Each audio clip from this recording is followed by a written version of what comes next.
sommes jeudi 30 juillet 2026, mesdames et messieurs, bienvenue au journal. Mais tout d'abord les titres.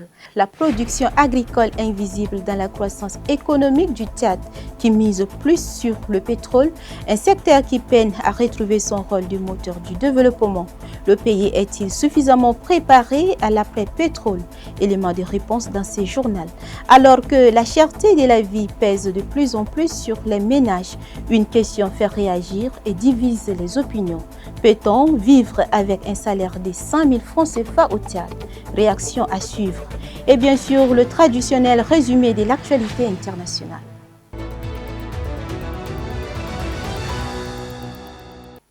Chers téléspectateurs, une fois de plus, bonsoir. Alors que le Tchad affiche des perspectives économiques encourageantes, le dernier indicateur 5,3% de croissance salué par la BEAC et la Banque mondiale cache une réalité plus contrastée. Une économie largement portée par le pétrole. L'agriculture, qui fait vivre près de 80% de la population, peine à retrouver son rôle de moteur du développement. Que relève réellement cette croissance? Et le pays est-il suffisamment préparé à l'après-pétrole? Élément de réponse signé Lunis Fogap. Le Tchad grandit, c'est en tout cas le constat des grandes institutions économiques. Pour 2025, la BEAC table une croissance de 5,3%. La Banque mondiale l'estime à 5,6%. Des chiffres qui traduisent une économie en progression. Mais derrière cette croissance, une question s'impose. Qu'est-ce qui fait réellement avancer l'économie tchadienne? La réponse tient à un mot, le pétrole. En un peu plus de 20 ans, l'or noir est devenu le pilier de l'économie nationale. Il représente aujourd'hui plus de 80% des exportations du pays et fournit près de 2/3 des recettes budgétaires de l'État. Une manne financière considérable, mais aussi une dépendance. Car pendant que des indicateurs macroéconomiques s'améliorent, une autre réalité demeure. Près de 80% de Tchadiens vivent encore de l'agriculture. C'est elle qui nourrit les familles, fait vivre des villages, irrigue des marchés locaux. Pourtant, son poids économique progresse bien moins vite que celui du secteur pétrolier. Et une grande partie du monde rural peine encore à ressentir les efforts de la croissance. Il fut pourtant un temps où les richesses du Tchad ne jaillissaient pas du sous-sol. Elles poussaient dans des champs.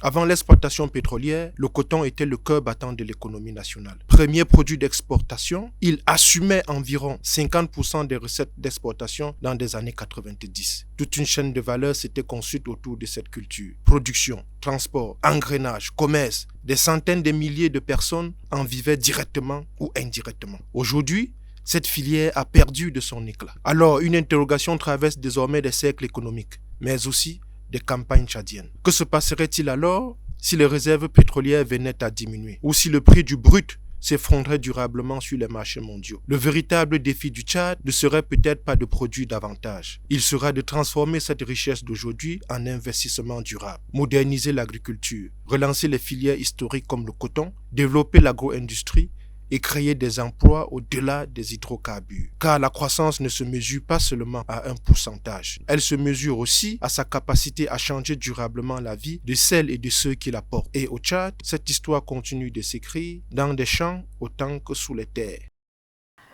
Peut-on vivre avec un salaire de 100 000 francs CFA au Tchad alors que la cherté de la vie pèse de plus en plus sur les ménages? Cette question fait réagir, notamment dans les centres urbains comme Tchamina où les prix s'envolent. Écoutez les réponses à cette question. Ici à N'Djamena, on ne peut pas vivre avec un salaire de 100 000 francs. C'est là déjà, il y a un problème de loyer qui est là. Il y a aussi la vie qui est un peu chère. C'est pas un peu cher, c'est trop cher même. Il y a encore, si tu n'as pas moyen de déplacement, c'est que tes 100 000, là, c'est parti sur le moyen de déplacement, tout ça. Donc, c'est pas facile de vivre avec un 100 000 francs par mois ici à N'Djamena. Pour un monsieur dans une situation de ville comme N'Djamena, là, un homme âgé qui a beaucoup de la famille, c'est pas facile de vivre avec un 100 000 francs de nos jours à N'Djamena. Si ces jeunes-là qui travaillent, qui ont 100 000 francs par mois, qui a des avantages, ça pourrait l'arranger pour vivre en N'Djamena. Mais s'il n'a pas d'avantages, c'est seulement du salaire, du loyer, le mot des prix des denrées sur le marché, le prix, comment vivre avec même une famille en N'Djamena. Le loyer, tout ça, c'est pas facile. Ce n'est pas facile de vivre en N'Djamena avec 100 000 francs. C'est impossible. Pour un fonctionnaire, c'est impossible. N'Djamena est si compliqué.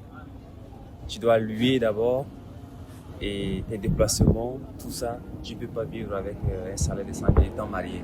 Et en plus, ta famille est là. Et 100 000, comment tu vas faire pour t'organiser? Et si ta femme tombe malade, ou soit les trucs comme ça peuvent arriver. Les imprévus au moins, je peux dire. Donc avec un salaire de 100 000, étant marié, tu ne peux pas. Mais célibataire, oui. Tu peux t'organiser bien. Tu peux louer des maisons un peu éloignées, de 20 000 francs. Tu peux t'organiser normalement, vivre et faire encore des économies sur tes 100 000 francs là. Donc, si je suis marié, alors je ne peux pas vivre ici en Djamena avec un salaire de 100 000. Mais si c'est dans les provinces, ça peut aller. Les performances aéronautiques du Tchad sont jugées satisfaisantes selon le directeur général de l'autorité de l'aviation civile, Brahim Guihini Dadi. Du 23 mars au 1er avril 2026, l'Organisation de l'aviation civile internationale a effectué un audit sur le secteur de l'aviation au Tchad. Le programme concernait la sûreté. Le directeur général de l'ADAC se félicite d'une progression remarquable de l'indicateur de mise en œuvre qui est passé de 37% à 70,61%. Suivez. Cette réussite n'est pas le fruit du hasard. Elle est le résultat direct des efforts soutenus et du professionnalisme de l'ensemble des acteurs aéroportiers du secteur aéronautique tchadien. Mais surtout, cette réussite a été rendue possible grâce au soutien indéfectible du gouvernement de la République du Tchad, à travers le ministre de tutelle, Mme Fatimé Goukouni-Wadei, qui a partagé le stress avec nous en se dépensant pour cette réussite, et les plus hautes autorités qui ont placé la mise en œuvre de notre aviation au cœur de leurs priorités. À cet effet, je tiens à saluer le travail du personnel de l'ADAC.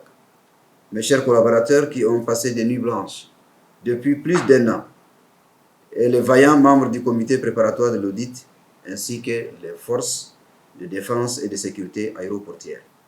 Bien que ces résultats soient excellents, la sûreté de l'aviation civile exige une vigilance à chaque instant. L'ADAC est déjà tournée vers l'avenir et finalise un plan d'action corrective robuste afin de traiter les dernières constatations issues de l'audit. Dans cette optique, nous allons intensifier nos activités de contrôle de la qualité et la formation continue de nos agents pour maintenir ce niveau d'excellence.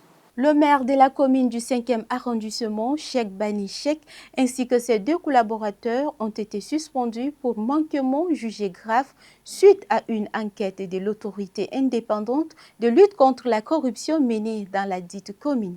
La décision a été notifiée ce mardi par la déléguée générale du gouvernement auprès de la commune d'Indjamena, Amina Kodiana, lors d'une réunion. Au regard de cette mesure, des réactions et des interrogations alimentent le débat concernant le pouvoir conféré de l'AILC à suspendre ses élus locaux. Mamad Brahim. C'est au terme d'un audit diligenté par l'autorité indépendante de lutte contre la corruption, AILC, sur la gestion de la commune du 5e arrondissement que le maire Cheikh Bani Cheikh et 2 de ses collaborateurs ont été suspendus de leurs fonctions. L'AILC les soupçonne de détournement des kits alimentaires et d'assainissement destinés aux personnes vulnérables. La décision de suspendre ces élus par cette institution a provoqué une avalanche de réactions. En l'apprenant, le sénateur Abderrahmane Koulamala est resté dans la confusion. Il s'étonne de l'émanation de l'acte suspendant ses maires et ses collaborateurs. Doit-il venir de l'autorité indépendante de lutte contre la corruption, objecte-t-il. Pour lui, cette lutte, aussi indispensable soit-elle, doit impérativement s'inscrire dans le respect des textes de la République en vigueur, tout en invitant à voir la loi organique qui consacre le statut des collectivités autonomes. Dans la même veine, dans une analyse juridique, l'avocat Maître Alain Kagomé prend le contre-pied de cette mesure en se référant à la loi fondamentale du Tchad qui donne pouvoir aux autorités de tutelle ou la justice de se prononcer sur les affaires des institutions étatiques. Il qualifie cet acte de l'AILC d'abus de pouvoir. Du côté de certains partis d'opposition, en passant par les acteurs de la société civile et les citoyens lambda, dans les réseaux sociaux, tient le même ton contre la décision de l'AILC de suspendre les élus. Par contre, certaines autorités y voient un simple geste de renforcement de la bonne gouvernance et la lutte contre la corruption dans les collectivités territoriales. En pleine saison des pluies, le choléra réapparaît et place les autorités sanitaires en état d'alerte. Des cas ont été confirmés à N'Djamena où les eaux stagnantes, les déchets et l'insalubrité favorisent la propagation de la maladie. Pourtant, quelques gestes simples peuvent sauver des vies. Reportage d'Arba Wayulan. Invisible à l'œil nu, le choléra peut tuer en quelques heures.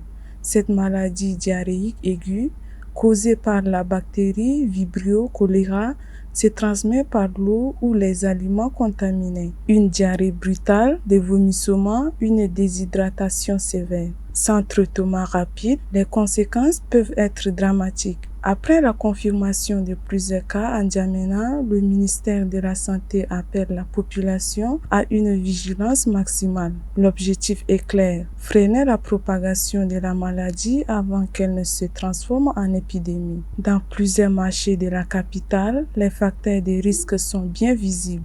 Les eaux de pluie stagnent entre les étals et les déchets s'entassent. Malgré ces conditions, des fruits, des légumes et d'autres denrées alimentaires continuent d'être vendus directement au sol, exposés à toutes les formes de contamination. Pour les professionnels de santé, la prévention reste l'arme la plus efficace.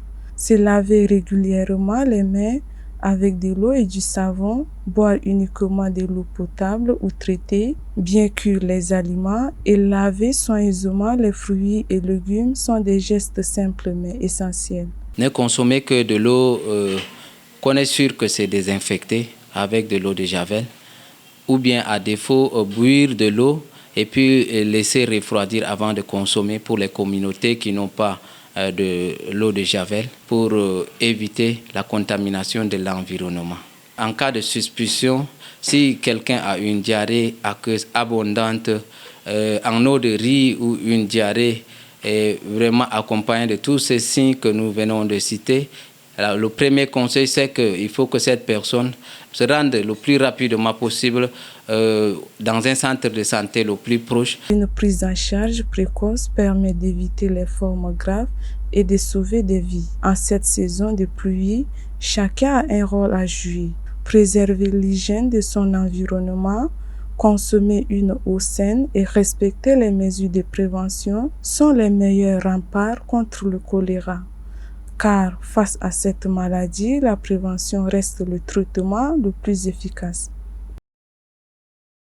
En bref, à ce jour, le bilan officiel fait état de 55 cas confirmés dans la capitale tchadienne. Malgré une évolution favorable pour 33 patients déclarés guéris, l'épidémie a tragiquement coûté la vie à 6 personnes. Un regard sur l'actualité internationale Espagne-Maroc, à Ceuta, la pression migratoire s'intensifie. Au Mali, au moins 19 soldats exécutés. L'ONU et Amnesty exigent une enquête et en République démocratique du Congo, l'épidémie d'Ebola aggrave l'insécurité alimentaire. Alerte le programme alimentaire mondial. Darbawa Yolam.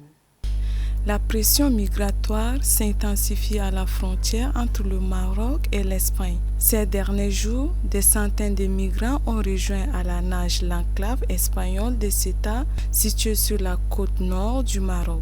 Selon les autorités locales, plus de 1500 personnes, adultes et mineurs, sont arrivées par la mer en seulement quelques jours. Un afflux inédit qui met les structures d'accueil sous forte tension. Les centres d'hébergement sont désormais saturés et des centaines de migrants passent la nuit à l'extérieur, faute de place. Les secours espagnols, épaulés par la Croix-Rouge, multiplient les opérations de sauvetage en mer pour récupérer les nageurs avant leur arrivée sur les côtes. Au moins 19 soldats maliens tués lors d'une attaque d'insurgés dans le nord du Mali. Le 18 juillet, au moins 50 soldats maliens ont été tués lors d'une attaque contre leur convoi menée par des séparatistes touaregs et des groupes djihadistes alors qu'ils quittaient la ville stratégique d'Anefis dans le nord du pays selon les responsables maliens. Amnesty International indique avoir analysé 12 vidéos afin de reconstituer les faits. Selon l'organisation, 3 de ces vidéos apportent des éléments laissant penser que des crimes de guerre ont été commis contre un groupe d'au moins 19 soldats maliens.